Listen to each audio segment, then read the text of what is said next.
तुम्हाला माहीत आहे का, तुमच्या घरामध्ये जर आता कोणी पालक खात नसेल आणि त्यांना जर तुम्ही ही रेसिपी बनवून खायला घातली ना, तर पालक न खाणारे सुद्धा रोजच्या रोज तुम्हाला हा पदार्थ 100% बनवायला सांगतील.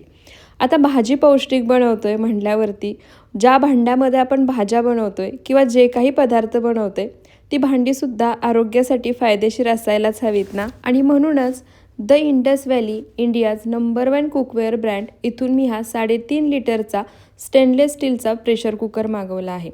द इंडस व्हॅली यांच्याजवळ मिळणारी सर्व भांडी बनवण्यासाठी कोणतेही रसायन किंवा विषाक्त पदार्थ वापरले जात नाहीत.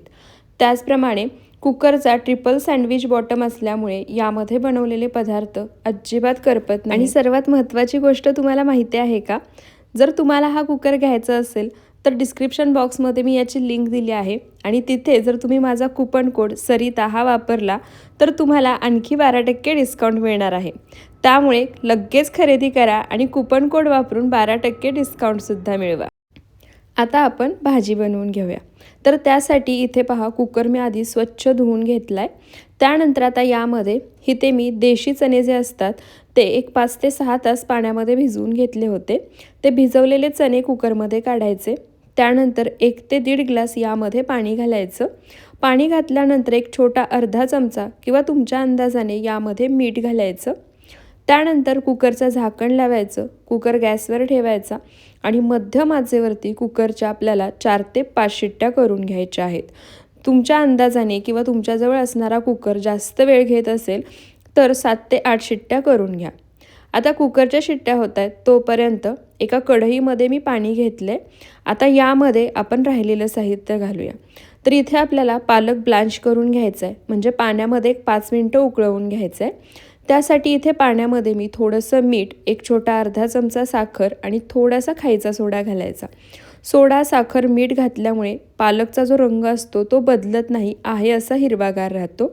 सर्व साहित्य घातल्यानंतर पाण्याला उकळी काढायची.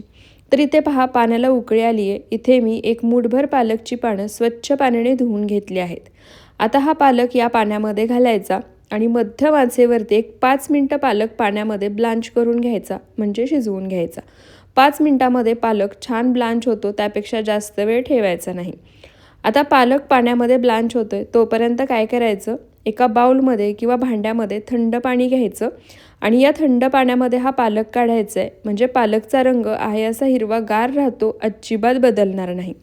तर इथे पहा, एक 4 ते 5 मिनटातच पालक छान ब्लांच झाला आहे. आता इथे मी एका भांड्यामध्ये थंड पाणीसुद्धा घेतलं आहे. आता या थंड पाण्यामध्ये हा पालक आपण काढून घेऊया. पालक शिजवून घेतला आहे, ब्लांच करून घेतला आहे, तरीसुद्धा तुम्ही याचा रंग पाहू शकता किती छान हिरवागार आहे. आता सर्व पालक मी याच पद्धतीने या पाण्यामध्ये काढून घेते. तर इथे मी सर्व पालक या पाण्यामध्ये काढून घेतला आहे. आता पालक पूर्णपणे थंड होऊ द्यायचा आणि त्यानंतर मिक्सरच्या भांड्यामध्ये काढायचा. तर इथे पहा, सर्व पालक थंड करून मी मिक्सरच्या भांड्यामध्ये काढून घेतला आहे. आता यामध्ये काय करायचं, आपल्याला दही घालायचं आहे. तर इथे मी नाश्त्याच्या चमच्याने 1-2 चमचे दही यामध्ये घालणार आहे. दही घेताना लक्षात ठेवा, दही जास्त आंबट नसावं, कमी आंबट असलेलं दही या ठिकाणी वापरायचं आहे. दही घातल्यानंतर आता पालक दह्यासोबत मिक्सरला फिरवून छान अशी याची प्युरी तयार करून घ्यायची. तर इथे पहा, दह्यासोबत पालक मिक्सरला फिरवून घेतला आहे, छान अशी प्युरी तयार झाली आहे. इथे सुद्धा तुम्ही या पालकचा रंग पाहू शकता, छान आहे असा हिरवागार आहे. तर इथे पहा, पालक ब्लांच करून होईपर्यंत, थंड होऊन मिक्सरला फिरवून घेईपर्यंत आपण कुकरमध्ये जे चणे शिजायला ठेवले होते ते सुद्धा अगदी छान मऊसूत शिजले आहेत. तुम्ही पाहू शकता, एक 4 शिट्ट्यांमध्येच हे चणे आहे असे छान मऊसूत शिजले आहेत. आता आपण लगेच भाजी बनवून घेऊया. तर त्यासाठी पुन्हा तोच कुकर मी स्वच्छ धुवून गॅसवर गरम करायला ठेवला आहे. हा कुकर तुम्ही पॅन म्हणून सुद्धा वापरू शकता. कुकर गरम झाला की यामध्ये तेलाच्या किटलीमध्ये जी पळी असते ना, त्या पळीने 3 पळी तेल घालायचं. तुम्हाला जर हवं असेल तर तुम्ही यामध्ये बटरचा सुद्धा वापर करू शकता किंवा अर्ध तूप आणि अर्ध तेल वापरलं तरीसुद्धा चालेल, किंवा पूर्णपणे तुपाचा वापरसुद्धा करू शकता. तेल गरम झालं की अर्धा चमचा जिरे घालायचे. जिरे छान तडतडले की इथे मी एक मोठा कांदा बारीक चिरून घेतला आहे, तो घालायचा. त्यासोबतच 4 हिरव्या मिरच्यासुद्धा मी बारीक चिरून घेतल्या होत्या, त्यासुद्धा घालायच्या आहेत. आता कांद्याला हलकासा रंग येईपर्यंत आणि मिरच्यासुद्धा छान भाजून होईपर्यंत हे आपल्याला तेलामध्येच परतून तर इथे पहा कांद्याचा हलकासा रंग बदलेपर्यंत, मिरच्यासुद्धा भाजून होईपर्यंत मी दोन्ही छान असं परतून घेतले। त्यानंतर आता यामध्ये 1 चमचा खलबत्त्यामध्ये जाडसर कुटून घेतलेली आलं लसणाची पेस्ट घालायची आणि आता आलं लसणाचा कच्चेपणा जाईपर्यंत पुन्हा हे कांद्यासोबत आपल्याला छान असं भाजून घ्यायचं आहे। तर इथे पहा आलं लसणाचा कच्चेपणा जाईपर्यंत सर्व साहित्य मी पुन्हा एकदा भाजून घेतले। गॅसचा फ्लेम मीडियम टू लो ठेवायचा। त्यानंतर आता यामध्ये एक छोटा अर्धा चमचा हळद, 1 चमचा लाल मिरची पावडर, अर्धा चमचा धणेपूड आणि अर्धा चमचा गरम मसाला घालायचा आणि एक छोटा अर्धा चमचा यामध्ये जिरेपूड घालायची। आता आपण यामध्ये हिरवी मिरचीसुद्धा घातली आहे, त्यामुळे लाल मिरची पावडर तुम्ही तुमच्या आवडीनुसार कमी जास्त करू शकता, पण ही लाल मिरची पावडर कमी तिखट असलेली मी वापरली आहे। पावडर मसाले घातल्यानंतर ते फक्त भाजून घेतलेल्या साहित्यासोबत मिक्स करायचे। त्यानंतर आपण चणे शिजवून घेतले आहेत, त्याचं जे पाणी आहे ते थोडंसं पाणी यामध्ये घालायचं आणि आता सर्व साहित्य पावडर मसाल्यांचा कच्चेपणा जाईपर्यंत आणि छान तेल सुटेपर्यंत परतून घ्यायचं। तर इथे पहा सर्व साहित्य पावडर मसाल्यांचा कच्चेपणा जाईपर्यंत आणि बाजूनी छान तेल सुटेपर्यंत मी परतून घेतले। आता यामध्ये दही आणि पालकची जी आपण प्युरी तयार करून घेतली होती ना, ती घालायची। तर इथे मिक्सरच्या भांड्यामध्ये थोडीशी प्युरी शिल्लक होती, त्यामध्ये मी एक अर्धी वाटी पाणी घातले आणि ते पाणी मिक्स करून यामध्ये घातले, म्हणजे भांड्याला लागलेली प्युरीसुद्धा खराब होणार नाही। प्युरी घातल्यानंतर आता एकदा एकसारखं मिक्स करायचं आणि मीडियम टू लो फ्लेमवरती 1-2 ते 3 मिनटं ही पालक प्युरी आपल्याला मसाल्यासोबत शिजवून घ्यायची आहे। या स्टेपला मी यामध्ये चवीनुसार मीठसुद्धा घातले। आपण चणे शिजवून घेताना सुद्धा त्यामध्ये मीठ घातलं होतं, त्यामुळे तुमच्या अंदाजानेच या स्टेपला मीठ घाल। तर इथे पहा मीडियम टू लो फ्लेमवरती छान तेल सुटेपर्यंत 3 ते 4 मिनटं हा पालकसुद्धा मी शिजवून घेतला आहे। पालकची जी प्युरी आपण यामध्ये घातली होती मसाल्यासोबत छान शिजले आणि छान घट्टसरपणासुद्धा ग्रेव्हीला आला आहे। त्यानंतर आता या स्टेपला जे चणे आपण शिजवून घेतले होते ते शिजवून घेतलेल्या पाण्यासहित यामध्ये घालायचे आहेत।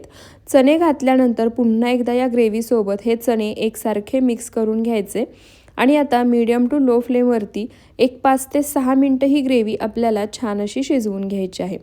तुम्ही पाहिलं यामध्ये आपण कोणत्याही प्रकारचं वाटण घातलं नाही आहे किंवा टोमॅटोचा सुद्धा वापर केला नाही आहे, तरीसुद्धा ही चणा पालक चवीला इतकी जबरदस्त होते की हॉटेलच्या भाज्यासुद्धा यापुढे फिक्या पडतील। तर इथे उकळे आल्यानंतर एकदा मिक्स केलं आणि पुन्हा 2 ते 3 मिनटं ही चणा पालक मी छान अशी शिजवून घेतली। तुम्ही या भाजीची कन्सिस्टन्सी पाहू शकता, काय छान झाली आहे। त्यासोबत भाजीचा रंगसुद्धा पाहू शकता, अगदी बघता क्षणी खावीशी वाटेल अशी ही चणा पालक बनून तयार होते।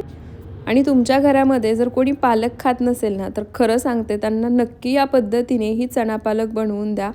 न खाणारे सुद्धा आवडीने रोजच्या रोज मागून खातील। वरून बारीक चिरलेली कोथिंबीर घालायची। कोथिंबीर घातल्यानंतर पुन्हा एकदा हे आपण एकसारखं मिक्स करून घेऊया। तुम्हाला जर पालकसोबत मीठ घालायचं नसेल ना, तर या स्टेपला मीठ टेस्ट करून तुम्ही यामध्ये थोडंसं घालू शकता। मीठ घातल्यानंतर पुन्हा 1-2 मिनटं शिजवून घ्यायची। परफेक्ट ढाब्यावर मिळते अशी चणा पालक बनवून तयार झाली आहे। भाजीचा रंग, कन्सिस्टन्सी तुम्ही पाहू शकता आणि तुम्हाला सुद्धा समजून जाईल की ही चणा पालक बनवल्यानंतर अगदी बघता क्षणी भूक लागेल। 1च्या ऐवजी घरचे 2 पोळ्या तरी नक्की खातील। दिसतीये जेवढी जबरदस्त तेवढी चवीला सुद्धा जबरदस्त झाली होती, त्यामुळे नक्की बनवून पहा। गरमागरम भाकरी, भात, फुलका, रोटी किंवा भातासोबत अप्रतिम लागते। गॅस बंद करायचा, हवं असेल तर वरून थोडंसं चमचाभर तूपसुद्धा घालू शकता। आता मस्त चमचमीत अशी ही चणा पालक सर्व करायची। मी ही चणा पालकची भाजी मस्त गरमागरम फुलक्यासोबत आणि भातासोबत खाल्ली होती। तुम्ही भाकरीसोबत, चपातीसोबत खाऊ शकता किंवा रोटीसोबत किंवा एखाद्या पुलावसोबतसुद्धा अप्रतिम लागते। तर तुम्ही सुद्धा एकदा या पद्धतीने चणा पालक नक्की बनवून पहा। कुकर घ्यायचा असेल तर कुपन कोड वापरून नक्की शॉपिंग करा। व्हिडिओ आवडला असेल तर व्हिडिओला जास्तीत जास्त शेअर करा, एक लाईक नक्की करा। आणखी अशा साध्या, सोप्या, नवनवीन आणि पौष्टिक रेसिपीज पाहायच्या असतील तर ते सुद्धा मला कमेंट करून नक्की सांगा। आणि हो, चणा पालक बनवल्यानंतर घरच्यांनी सुद्धा आवडीने खाल्ली का ते सुद्धा सांगायला विसरू नका। पुन्हा भेटूयात अशाच साध्या, सोप्या, नवनवीन रेसिपी व्हिडिओसोबत। व्हिडिओ शेवटपर्यंत पाहिल्याबद्दल खूप खूप धन्यवाद।